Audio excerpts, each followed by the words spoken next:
GS को लेकर आपकी रणनीति क्या रहेगी सीजीएल 2026 के लिए, इस वीडियो में शुरू से लेकर अंत तक बने रहिएगा। हर एक चीज, हर एक पहलू पर बात की जाएगी।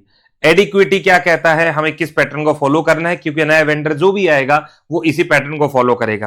टीसीएस ने किस पैटर्न पे पूछे गए हैं उसमें हम देखेंगे क्या तब्दीली आई है, हमें किस सब्जेक्ट पे ज्यादा फोकस करना है और किस सब्जेक्ट पे कम फोकस करना है। इस पूरी वीडियो के अंदर आपको हर चीज समझ में आएगी शुरू से लेकर अंत तक, तो बने रहिएगा। चलिए शुरू करते हैं इस वीडियो के अंदर। सबसे पहली चीज, आपका सीजीएल का नोटिफिकेशन आएगा कब तक? भाई उम्मीद है कि मार्च अंत तक जो है आपका नोटिफिकेशन आ जाएगा। नंबर 2, सर कितने ही दिन बचे? भाई उम्मीद यही की जा रही है 2-4 दिन आगे पीछे, लेकिन आपका फॉर्म जो है वो आने वाला है। नंबर 2, 1 महीना आपको फॉर्म भरने का समय मिलेगा, बिल्कुल मिलेगा। तो उसके बाद आपको क्या करना है, उस फॉर्म भरने के एंड वाली डेट पे फिर 2-4 दिन आपको करेक्शन के मिलेंगे। उसके बाद से 1.5 से 2 महीने के अंदर अंदर आपका एग्जाम होगा। तो 1 महीना ये और 2 महीने वो, लगभग 3 महीने का समय हमारे पास है। 5-7 दिन ऊपर नीचे, तो लगभग 90 दिन का समय हमारे पास अभी भी बचता है। इन 90 दिनों के अंदर क्या करें कि हमारा एग्जाम निकल जाए? पहली बात मैं बात कर रहा हूं उन बच्चों के लिए जो बिल्कुल एकदम नए नवेले हैं, जिसको हम बिगिनर बोलते हैं, कि बस शुरुआत ही कर रहा है।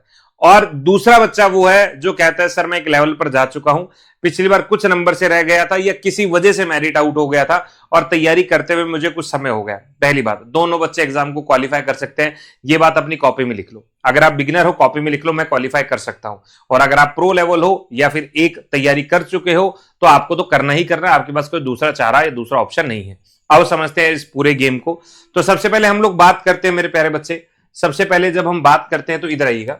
हम बात करते हैं 2021 से लेकर 2024 तक टीसीएस का ट्रेंड ये रहा है और 2025 का जो ट्रेंड रहा है एडिक्विटी का, वो ट्रेंड ये रहा है। ध्यान से सुनिएगा। अगर मैं बात करता हूं हिस्ट्री के बारे में तो पहले भी लगभग 4 क्वेश्चन आते थे, आज भी लगभग 4 सवाल आते हैं। सवालों का सिलसिला वैसा ही है। कैसा मतलब मेरे कहने का ये मतलब है, पहले भी फोकस जो है मॉडर्न हिस्ट्री पर रहा है, आज भी फोकस मॉडर्न हिस्ट्री पर रहा है। इसके अलावा आर्ट्स एंड कल्चर भी आपका एक फेवरेट सब्जेक्ट रहा है, ये आपको ध्यान रखना है। अगर मैं हिस्ट्री में बात करूं तो पहले मैं इनको कवर करूंगा, ठीक बात है। इस बार का पैटर्न भी सेम इसी तरीके से रहा है सर, सेम इसी तरीके से रहा है। तो यानी हिस्ट्री एक हाई वैल्यू सब्जेक्ट है, रगड़ के खत्म करना है, बिल्कुल करना है, पैटर्न में कोई बदलाव नहीं। नंबर 2, अब हम ज्योग्राफी की बात करें तो 3 क्वेश्चन पहले आते थे, 3 से 4 क्वेश्चन अब आए, यानी थोड़ा सा इजाफा जिसको हम कहेंगे एक सवाल का कई कई शिफ्टों में देखने को मिला। यानी ज्योग्राफी का वर्चस्व भी बना हुआ है और यहां पर फोकस करना है आपको इंडियन ज्योग्राफी के ऊपर।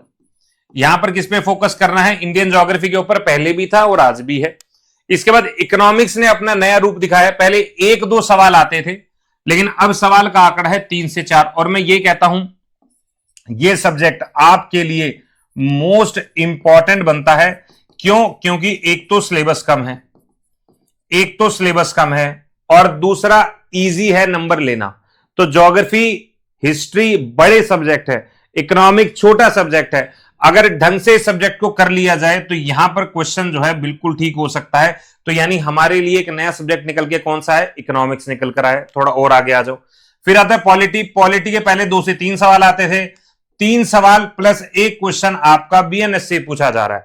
तो पॉलिटी ने भी अपना वर्चस्व कायम रखा और एक जो एडिशन हुआ है वो बीएनएस के सवाल देखने को मिले हैं। तो यहां पर लगभग पॉलिटी का वेटेज जो है वो 4 सवालों का हो गया। ठीक बात। अब थोड़ा इधर नजर डालिएगा। अगर मैं ये कहता हूं शुरुआत के ये 4 सब्जेक्ट, 4 सवाल यहां, 3 सवाल यहां, 7, लगभग 3 से 4 सवाल यहां, 10, और थोड़ा 2 से 3 सवाल जो बढ़कर हो गए 4, यानी 14-15 सवाल जो है सिर्फ मुझे यहां कैटेगरी से मिल रहे हैं। 15 क्वेश्चन का अगर मैं मान के चलूं सिर्फ 4 सब्जेक्ट कवर करते हैं तो आपके लिए सबसे ज्यादा इंपॉर्टेंट ये कोर सब्जेक्ट। और हमेशा जब भी मैं कहता हूं कि कोर सब्जेक्ट की मुझे थ्योरी आनी चाहिए, क्योंकि ये क्वेश्चन ज्यादातर अंडरस्टैंडिंग से बनते हैं, यानी मुझे इनके बारे में पता होना चाहिए। अगर मैं बात करता हूं स्टैटिक जीके का, 3 से 4 सवाल हैं और यहां से 2 से 3, यानी स्टैटिक का वेटेज कम हुआ है। और स्टैटिक में भी अगर मैं सिर्फ क्वेश्चन करूं और कुछ टॉपिक करके जाऊं, गिनती के 6 से 7 टॉपिक हैं, अगर मैं उनको कर लूंगा तो मेरे स्टैटिक के जो सवाल है पूरा कंप्लीट हो जाएगा। यानी स्टैटिक को लेकर जिन बच्चों के मन में डाउट है कि मैं कैसे करूंगा, कितना करूंगा, किस हद तक करूंगा, तो मेरे भाई आप याद कर लीजिएगा कि अगर आप स्टैटिक में गिनती के उन 6 से 7 टॉपिक को कर लेते हैं तो आपका वैसे भी ये सब्जेक्ट मजबूत हो जाएगा। और जो बिल्कुल अननोन क्वेश्चन आएगा वो आपको क्या किसी को नहीं आता होगा। तो मेरे सामने पिक्चर एकदम क्लियर है। इन 4 सब्जेक्टों को अगर मैं स्टैटिक से मिला दूं, इन 4 क्वेश्चन को, तो 25 में से 18-19 क्वेश्चन मैं बना दूंगा। अब बचा क्या? अब बचा मेरा करंट अफेयर। करंट अफेयर में भी स्पेसिफिक टॉपिक है, 2 स्टैटिक का पूछा गया, 3 करंट अफेयर का। करंट अफेयर के बारे में बात करेंगे अभी। लेकिन जिस चीज का हमें ये देखना है, देखो आपका बायोलॉजी के पहले 2 से 3 क्वेश्चन आता था, अब एक ही आया है। केमिस्ट्री का किसी शिफ्ट में बिल्कुल नहीं, फिजिक्स का किसी शिफ्ट में बिल्कुल नहीं। तो साइंस का वेटेज एकदम खत्म है भाई। और अगर मैं एडिक्यूटी पैटर्न को छोड़ के रेलवे में बात करूं तो रेलवे के बहुत सारे पेपर में जो साइंस का वेटेज है वो एकदम से ड्रॉप हुआ है, पता नहीं क्यों। लेकिन साइंस का वेटेज आप सीजीएल की बात करें या किसी अन्य एग्जाम की बात करें तो वेटेज काफी कम है। तो मतलब आपको साइंस को सबसे लास्ट में देखना है, आपको कोर सब्जेक्ट पे पहले फोकस करना है, स्टैटिक जीके पर फोकस करना है। अब एक एक करके समझते हैं कैसे करेंगे। ठीक है मेरे भाई, आपको पैटर्न समझ में आ गया, ये कंप्लीट पैटर्न आपके दिमाग में होना चाहिए। अब हम आते हैं यहां पर एंशिएंट और मेडिवल। हमें सब्जेक्ट के टॉपिक कौन कौन से इंपॉर्टेंट करने हैं। जैसे आपको Indus valley civilization important topic है, आपको जैनिज्म बुद्धिज्म इंपॉर्टेंट टॉपिक है, मौर्य गुप्ता इंपॉर्टेंट है, साउथ की डायनेस्टी इंपॉर्टेंट है, चोला वरदान इंपॉर्टेंट है, दिल्ली और मुगल सल्तनत इंपॉर्टेंट है। ये वो टॉपिक हैं जो आपको किसी भी हालत में नहीं छोड़ने। सेम इसी तरीके से 1857 क्रांति का विद्रोह, सामाजिक सुधार, उसके बाद Indian national Congress, governor वॉयसरॉय, Mahatma Gandhi और बहुत सारे जो अन्य इंपॉर्टेंट लीडर्स हैं वो सारे लीडर्स, और 1901 से लेकर 47 तक जो भी क्रांति हुए, जो भी मूवमेंट है वो आपको पता होना चाहिए। ये जितने टॉपिक मैंने हिस्ट्री में लिखे हैं आप कुल मिला के देख लीजिएगा। इन टॉपिक की संख्या की अगर हम बात करते हैं तो हमारे पास कुल मिला के 10 टॉपिक हैं। तो वे 10 टॉपिक जड़ से खत्म करने हैं। मैं ये नहीं कह रहा और नहीं आ सकते, बिल्कुल आ सकते, लेकिन भाई इन टॉपिक को आप जड़ से खत्म करेंगे, छोड़ेंगे नहीं। तो हमेशा कहता हूं ये दी मोस्ट इंपॉर्टेंट टॉपिक है। ये 10 जो टॉपिक बोले मैंने मोस्ट इंपॉर्टेंट है, सबसे पहले आपको करना है। अच्छा सर इसमें मैंने बुक्स नहीं लिखा यार, बुक्स ना आप स्टैटिक में पढ़ो। जो आपका बुक्स वाला टॉपिक है उसको आप स्टैटिक में कवर कर लो तो कोई इशू नहीं आएगा। लेकिन एक चीज आप जान लीजिएगा कि आपको ये वाले टॉपिक बहुत अच्छे से करने हैं। और मैं आपको एक और तरीका बताता हूं, अगर आप हर टॉपिक से, मान लीजिए कोई भी टॉपिक 1857 की क्रांति है, अगर इस टॉपिक से आपने 30 से 40 सवाल निकाल लिए, 30 से 40 सवाल निकाल लिए तो ये टॉपिक खत्म है। तो हर टॉपिक को आप पढ़ो और उस टॉपिक के जो अच्छे सवाल हैं वो हार्डली 40-50 होते हैं, उन 40-50 सवालों को निकाल दो तो वो टॉपिक खत्म हो जाता है। तो इसके लिए आप टॉपिक वाइज चीजों को करना शुरू करो और मल्टीपल रिवीजन रखो। जब भी कोई नया सवाल आता है तो उसको अपनी कॉपी में नोट कर लो। मान लीजिए आपने 1857 की क्रांति को किया, इससे मिलते जुलते जो सवाल आपको मिल रहे हैं एसएससी के नए और पुराने पैटर्न सब पर सारे सवाल निकाल के एक ही साथ कर लो। और जो क्वेश्चन आपको ऐसा लगता है कि आप किसी मॉक टेस्ट में या कहीं यूट्यूब की क्लास में आपको नया मिल रहा है तो उसको कॉपी में नोट डाउन कर लो। बस ये तरीका है। हम लोगों ने हवा ऐसी बना रखी नहीं कर पाएंगे। 10 टॉपिक है, रोज का एक टॉपिक भी करो तो 10 टॉपिक खत्म है। 10 टॉपिक के क्वेश्चन लगाने हैं, उनकी एक प्रैक्टिस शीट निकाल के रखनी और बस उसी को करना है, इससे ज्यादा नहीं करना है। ये आपका बेस्ट तरीका है। इतनी बात समझ में आ गई। अब आगे बढ़ते हैं।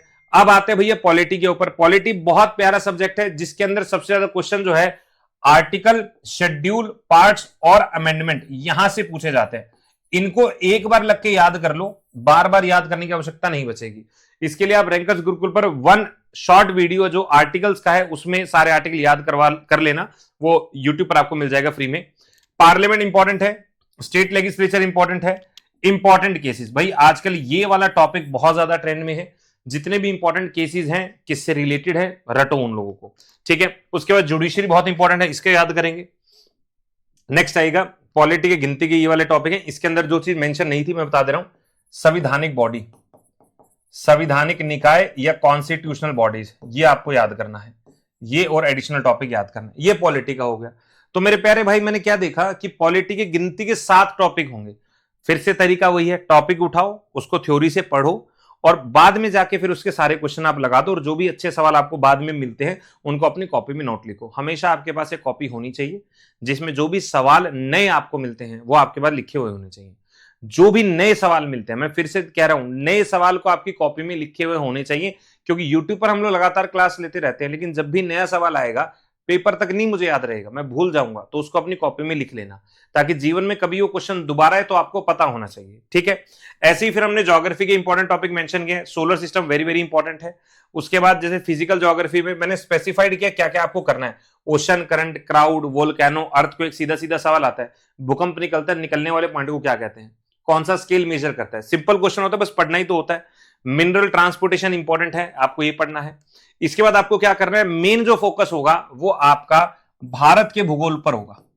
भारत का मैप, राजधानियां, मैप, किस राज्य के पास आसपास कौन कौन है, कौन पानी से सीमा बनाएगा, कोई अंतरराष्ट्रीय सीमा, ये मैप से ही होगा। इसको कोई अलग से थ्योरी नहीं करनी, बस आपको भारत के मैप को पढ़ना है। बहुत सिंपल क्वेश्चन भी आएगा तो भी अगर मैप नहीं आता हो गलत होने के चांस है, ये आपको याद करना है। इसमें मिट्टी और मॉनसून का पूरा टॉपिक है। नदियां, लेक्स और डैम, कौन सा डैम कहां है, एग्जाम्पल हुंडरू झरना कहां पर होगा, ठीक है। ऐसे ऐसे क्वेश्चन सिंपल आते हैं, तो एक बार इसको पढ़ने की आवश्यकता आप लोगों को है। फिर इकोनॉमिक्स के बारे में बस ये टॉपिक करके चले जाओ, इसके अलावा कुछ नहीं करेंगे। नेशनल इनकम करना है, इकोनॉमिक के बेसिक करने हैं, इन्फ्लेशन, बेरोजगारी, गरीबी ये पढ़ना है, मनी और बैंकिंग ये पढ़ना है, बजट और टैक्सेशन ये पढ़ना है। इसके अलावा जो आपको पढ़ना है वो 5 ईयर प्लान और इंपॉर्टेंट कर्व, जितने टॉपिक ये हैं मैं आपको लिखित में दे रहा हूं। अगर आप 5 दिन इकोनॉमिक्स पढ़ लिए इन टॉपिक के साथ, तो आपका इकोनॉमिक्स का 90% क्वेश्चन सही हो जाएगा। 90% क्वेश्चन सही हो जाएगा अगर आप इनके साथ पढ़ोगे तो। इसके अलावा आगे बढ़ते हैं। अब आता है फिजिक्स, केमिस्ट्री बहुत लिमिटेड है क्योंकि मैं सबसे लास्ट इनको वैल्यू दे रहा हूं अभी के हिसाब से। इसके बाद स्टैटिक जीके में आ जाएगा डांस से रिलेटेड कुछ भी, डांस चाहे वो क्लासिकल हो, फोक डांस हो, म्यूजिक से रिलेटेड लोग हो या म्यूजिक इंस्ट्रूमेंट हो, कोई क्वेश्चन नहीं छोड़ेंगे। ऐसे हमने सारे यहां पर मेंशन कर दिया। अच्छा, उसके बाद जैसे यूनेस्को है, रामसर साइट है, नेशनल पार्क है, टाइगर रिजर्व है, ये आपको पढ़ने ही पढ़ने हैं। इनमें कोई ऐसा नहीं कि अलग से आपको छोड़ना करना है, करने हैं। इसके अलावा जो चीज आपको करना है, आपको माउंटेन पासिस देख लेने हैं। जनगणना सबसे ज्यादा इंपॉर्टेंट है, जनगणना, नेशनल इंटरनेशनल संस्थाएं, इनके बारे में। स्पोर्ट्स का मतलब क्या होगा यहां पर सर? स्पोर्ट्स का मतलब होगा स्पोर्ट्स से रिलेटेड सारे टर्मिनोलॉजी, भाई मैदानों के बारे में पढ़ना है, खिलाड़ियों के बारे में पढ़ना है, ठीक है। और स्पोर्ट्स से दिए गए जो भी अवार्ड्स हैं या दूसरे अन्य अवार्ड्स में, वो सारे अवार्ड्स आपको याद करने पड़ेंगे। Space mission, power project, national park, mountain passes, इनको ही याद करेंगे। इसके बाद करंट अफेयर में क्या करना है, देखो भाई सबसे पहले सुनना, स्पोर्ट्स के इवेंट अवार्ड्स जो करंट अफेयर के होंगे, अपॉइंटमेंट फेमस पर्सनैलिटी करंट से रिलेटेड, डिफेंस और किताबें करंट से रिलेटेड, रिपोर्ट इंडेक्सेस और स्कीम करंट से रिलेटेड, ये है आपका करंट अफेयर। करंट अफेयर कितना करेंगे? 18 महीने का। बार बार मुझसे सवाल मत पूछना कितने महीने करना है, 18 महीने का करंट अफेयर करना है। 18 मंथ का करंट अफेयर आपके पास होना चाहिए। दूसरा, गवर्नमेंट की स्कीम्स, ये गवर्नमेंट की स्कीम पिछले 10 सालों की जो इंपॉर्टेंट स्कीम्स है, सारी स्कीम्स आपको पता होनी चाहिए। एग्जाम में जब आएगा तो कोई ये नहीं होगा कि भाई क्या करना है, कैसे करना है। अब मुद्दा आता है, आपने सारी चीजें पढ़ ली, आपको पता लग गया कैसे काम होता है। अब एक चीज सुनिएगा, मोर रिवीजन, ज्यादा रिवीजन करने से चीजें याद रहती हैं और वो पेपर में रिफ्लेक्ट होती हैं। मुझे मॉक टेस्ट कब देना है? थोड़ा सा सिलेबस कवर करने के बाद मॉक टेस्ट देने की प्रैक्टिस शुरू कर दीजिएगा। ऐसा कोई पर्टिकुलर टाइम नहीं आएगा जब आप कहोगे सर मेरा पूरा सिलेबस हो गया अब मैं शुरू करूं क्या, क्योंकि समय बहुत ज्यादा भी नहीं है कि मैं पहले 3 महीने सिलेबस करूंगा और फिर मॉक टेस्ट देना, नहीं। आप 1.5-2 महीना सिलेबस कवर करो और उसके बाद फिर आप तैयारी में लगो, भाई ये तरीका होता है। अब मैंने आपके लिए क्या सोल्यूशन किया भाई, यहां तक आपने देख लिया, ठीक है। आप प्रायोरिटी ऑर्डर सेट करो, ये आपने देख लिया। अब एक चीज जो मैंने आप लोगों के लिए सही की है, जो आप लोग करना भी है, ये जितने भी टॉपिक आपको दिखाई दे रहे हैं, जो जो चीजें आपको सुनाई दे रही हैं, ठीक है, जो भी चीजें आपको दिखाई दे रही हैं मेरे प्यारे बच्चों, आपको क्या करना है, बस आपको एक छोटी सी चीज करनी है। आपको यहां पे टाइप करना है रैंकर्स गुरुकुल। जैसे आप रैंकर्स गुरुकुल टाइप करोगे तो यहां पर क्लिक करने के तुरंत बाद आपको एक सीरीज दिखाई दे रही है और वो है गुरुकुल सीरीज। इस गुरुकुल सीरीज में जाएंगे, यहां पर प्लेलिस्ट बनी होगी, यहां पर है हमारी गुरुकुल सीरीज की प्लेलिस्ट। रोजाना क्लास 5 मतलब सुबह 9 बजे होती है, 9 बजे क्लास होती है। और जो टॉपिक मैंने आपको यहां बताए हैं वो सारे टॉपिक रोजाना मैं यूट्यूब पर करवा रहा हूं, रोजाना पूरा प्रैक्टिस करवा रहा हूं। पूरी लिस्ट आपको मैंने बता दी और जैसे मैंने कहा था बिल्कुल लेटेस्ट पैटर्न के ऊपर बेस होगा, हर तरीके से आप प्रैक्टिस कर सकते हो। एक एक चीज, एक एक पॉइंट क्लास के अंदर आपको बताया जाएगा। जिस टॉपिक में लगेगा उसको 2 क्लासेस में करना है।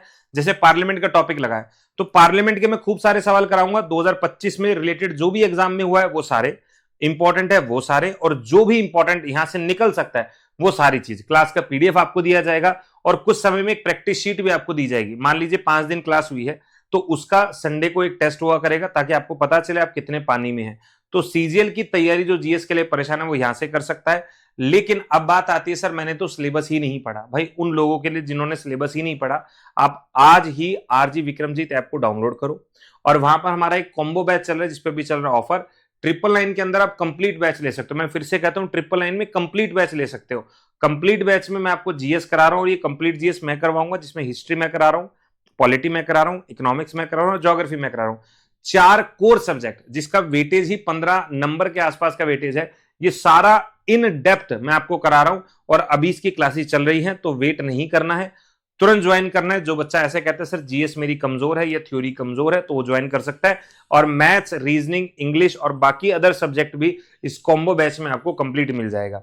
अब भाई जीएस को लेकर परेशान नहीं होना है, अब तैयारी में लग जाओ। अगर कोई कहता है सर फ्री में, तो फ्री में पूरा कोर्स मैं यूट्यूब पर लाइव करा रहा हूं और ये प्रैक्टिस बैच है। बस आपको गुरुकुल बैच सर्च करना है, डीएस सर गुरुकुल बैच। जैसे अभी सर्च करेंगे आप यहां पर आ जाएंगे।